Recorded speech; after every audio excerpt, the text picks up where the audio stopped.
Shed Long 2 for 5, HR, 2 RBI. Not the best line of the night, but helped his team win the game and gives me an opportunity to talk about him a little bit. With Senzel unfortunately out of the picture until next year, there's been talk of it being a big opportunity for Dilson Herrera to turn some heads. There could be some room for Shed to break his way into the conversation as well with a big July. His .274 average might not stand out that much, but his on-base percentage has held strong at .367 so far this year. That's matched at Louisville only by 2 players, Nick Senzel, and Dilson Herrera, of course. Keep an eye on Shed. Louisville bats 2, Toledo Mud Hens 3. The story of this one was Homer Bailey's rehab start, which actually didn't go as badly as most expected. Bailey went 7 innings and only gave up the 3 runs, all on solo homers. He also didn't walk anybody, which is a great sign. The offense was pretty stagnant, though, with Josh Van Meter as the only bat to record multiple hits. Dilson Herrera was 0 for 4 to break his 8-game hit streak. Cody Reed takes the bump in Toledo at 7:05 p.m. Eastern Time. Pensacola Blue Wahoos 10, Mississippi Braves 5. Holy offense. All Wahoo position player starters recorded a hit, with TJ Friedl get off of the Shed Long, Taylor Sparks, and Chris Oakey having multi-hit games. Long smacked his 7th dinger of the year. Oh yeah, that Daniel Wright pitched 4 innings and gave up 3 runs, none of them earned. The Wahoos start at 7:35 p.m. Eastern Time, playing Mississippi again. Daytona Tortugas 9, Clearwater Threshers 3. Taylor Trammell and Randy Ventura led the way with 3 hits each, and Brantley Bell and Ibandel Isabel homered. That's Isabel's 17th of the year, which leads the FSL.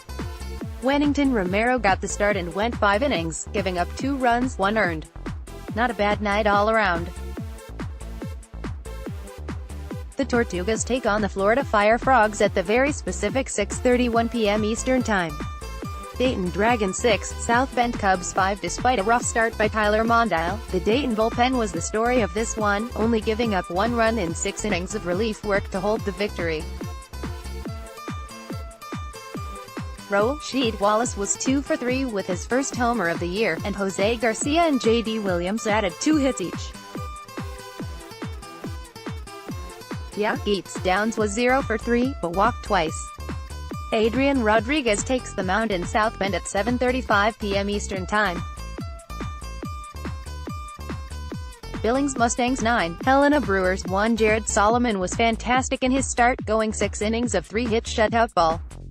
He walked 1 and struck out 7, and was just plain dominant in this game. Manbear Harris was 4 for 5 with 3 RBI, and Brent Danica Spillane hit his 2nd homer of the year. Luis Alices pitches at 7:05 p.m. MT, as the Stangs take on Helena again at home.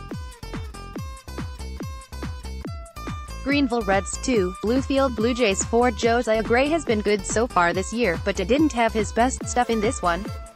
Gray only lasted 3 innings, giving up 4 runs, 3 earned, and had 1 strikeout. Jonathan Williams-Tifos had 2 doubles, and Zeke White was 2 for 4 with a RBI. Reliever love to Alexis Diaz, who struck out 6 in his 4 innings of scoreless relief. Miguel Medrano gets the ball at 7 p.m. Eastern Time against Bluefield. Lil Reds 10, D Babies 11. The Lil Reds overcame a 7-run deficit but fell just short in the 9th. Daniel De La Fuente gave up 5 runs in 3 innings, only 3 of them earned. On the offensive side, Rainy Olmedo Reyes was 3 for 4 with a double and a run batted in, and Danny Lantigua drove in 3 runs, including his 2nd homer of the year. Downer Santana had his 2nd homer of the year in his 1-2, ensuring that dude is still a fan. The Baby Reds take on the Baby M's at 7 p.m. Pacific Time.